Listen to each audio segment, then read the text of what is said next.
ایک واقعہ اکثر بیان کیا جاتا ہے کہ حضرت علی کو پاؤں میں تیر لگا تو بہت درد ہو رہا تھا، تو جب انہوں نے نماز کی حالت میں گئے تو ان کے پاؤں سے تیر نکال لیا گیا۔ کسی حدیث میں نہیں ہمیں ملا، یہ تاریخی واقعات ہیں، یہ فضائل اعمال کے اندر لکھا ہوا ہے، ٹھیک ہے بھائی، ہمیں تو اس کی کوئی سند نہیں ملی ہے۔ مولا علی سے منسوب اقوال جو عوام الناس مشہور ہیں، ان کی حجیت کیا ہے؟ کن کتابوں؟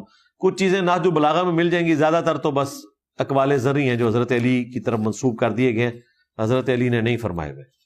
تو یہ ضعیف روایتیں ان کو بیان نہیں کرنا چاہیے، کہانیاں بیان نہیں کرنی چاہیے، وہ چیزیں بیان کرنی چاہیے جو صحیح سند سے ثابت ہوں۔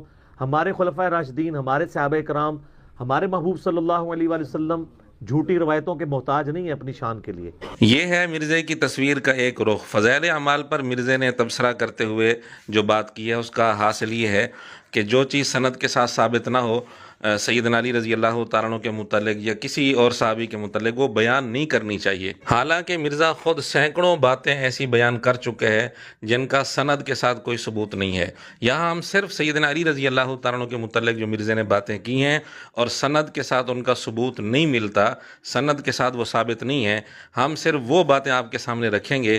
سیدنا علی رضی اللہ تعالیٰ عنہ کے متعلق مرزے نے کئی ساری باتیں ایسی کی ہیں، یہاں ہم بطور نمونہ کے 6-7 باتیں آپ کے سامنے پیش کرتے ہیں جو مرزے نے بیان کی ہیں لیکن سند کے ساتھ وہ ثابت نہیں ہیں۔ باقیوں کو تو چھوڑ دیں، مولا علی کو دیکھ لیں۔ مولا علی جب ایک جنگ میں کافر کے سینے پہ سوار ہو گئے، اس کی گردن اتارنے لگے، اس نے تھوک دیا، حضرت علی جو ہے اس کے سینے سے نیچے اتر گئے، وہ بڑا حیران ہوا۔ تو آپ نے فرمایا کہ پہلے میں اللہ کے لیے سوار تھا، لیکن جب تو نے میرے منہ پہ تھوکا تو میرا غصہ بھی شامل ہو گیا۔ لیکن یہ تو انسان کوئی کنٹرول نہیں کر سکتا نا۔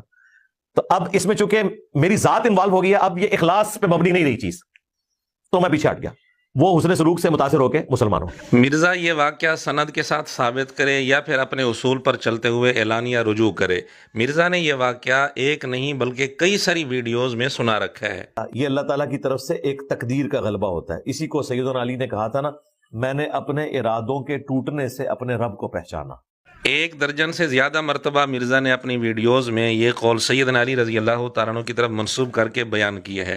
اب مرزا اپنے اصول پر چلتے ہوئے یا تو یہ قول سیدنا علی رضی اللہ تعالیٰ عنہ سے سند کے ساتھ ثابت کرے یا پھر اعلانیہ رجوع کرے۔ ایک دن بعد ہی رزلٹ جب سامنے آیا نا، سر یہی ہونا ہے جو مولا علی کا قول ہے کہ انسان سویا ہوا ہے، جیسے ہی مرے گا جاگ جائے گا۔ او یہ کیا ہوا؟ یہ قول بھی مرزا نے کئی ویڈیوز میں سیدنا علی رضی اللہ تعالیٰ عنہ کی طرف منسوب کیا ہے۔ کیا مرزا یہ قول سیدنا علی رضی اللہ تعالیٰ عنہ سے سند کے ساتھ ثابت کر سکتا ہے، یا اپنے لیے اصول اور ہیں، دوسروں کے لیے اصول اور ہیں؟ اور جو مولا علی کا قول ہے، اور یقین کریں یہ مولا علی کا قول پڑھایا جاتا ہے جوڈیشری میں کہ قانون کے سکم کی وجہ سے 1000 بندہ بھی چھوٹ جائے کوئی مسئلہ نہیں ہے، لیکن ایک بے گناہ سزا تک نہیں پہنچنا چاہیے۔ یہ قول بھی مرزا کئی دفعہ بیان کر چکے ہیں، تو گزارش یہ ہے کہ کیا یہ قول سند کے ساتھ ثابت ہے؟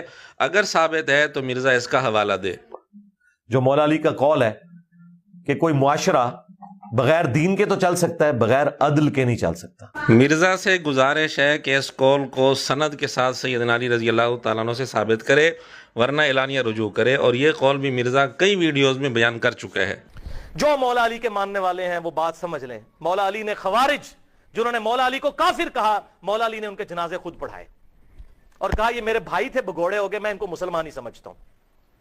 اپنے ہاتھوں سے دفن کیا، ان کی عورتوں کو لونڈیاں نہیں بنایا۔ مرزا نے یہ بات کافی ساری ویڈیوز میں کی ہے، سیدنا علی رضی اللہ تعالیٰ عنہ کی طرف یہ بات منسوب کی ہے، اور آج تک مرزا سند کے ساتھ ثابت نہیں کر سکا کہ سیدنا علی رضی اللہ تعالیٰ عنہ نے خوارج کے جنازے پڑھائے ہوں، ان کو اپنے ہاتھوں سے دفن کیا ہو، ان کو اپنا بھائی کہا ہو۔ یا تو مرزا سند کے ساتھ یہ تینوں باتیں ثابت کرے یا پھر اعلانیہ رجوع کرے۔ چونکہ یہ اس کے ساتھ جڑا ہے، میں چاہ رہا ہوں میں ساتھ ہی اس کو بریف کر دوں۔ چھوٹی سی چیز ہے کہ سورہ التوبہ سے پہلے بسم اللہ کیوں نہیں ہے، اس کے پیچھے ٹیکنیکل ریزن کیا ہے۔ المستدرک للحاکم میں صحیح سند کے ساتھ یہ روایت موجود ہے کہ مولا علی رضی اللہ تعالیٰ عنہ علیہ السلام سے جب پوچھا گیا کہ سورہ التوبہ سے پہلے بسم اللہ کیوں نہیں ہے، مستدرک حاکم میں یہ روایت ہے 3273 نمبر پہ، اور اس کی سند میں آپ دیکھ رہے ہیں محمد بن زکریہ بن دینار ایک راوی ہے جس پر بڑی سخت جرح ہے اور اس کو کذاب تک کہا گیا ہے۔ علامہ البانی جن کو مرزا محدث اعظم کہتے ہیں، ان کی کتاب ہے السلسلۃ الضعیفہ جو عربی والی ہے، اس کے اندر 356 نمبر روایت کے تحت انہوں نے لکھا محمد بن زکریہ بن دینار کے متعلق کہ یہ راوی حدیثیں گھڑنے میں مشہور ہے۔ راوی پر اتنی سخت جرح کے باوجود مرزا صحیح سند کہہ کر یہ روایت بیان کر رہا ہے اور سیدنا علی رضی اللہ تعالیٰ عنہ کی طرف اس قول کی نسبت کر رہا ہے۔ اب مرزا یا تو محمد بن زکریہ بن دینار کی توثیق ثابت کرے یا پھر اپنی اس بات سے رجوع کرے اور اعلانیہ توبہ کرے، معذرت کرے کہ میں نے جو اس کو صحیح سند کہا ہے یہ میری غلطی ہے، کیونکہ مرزا کئی دفعہ یہ روایت صحیح سند کہہ کر بیان کر چکا ہے۔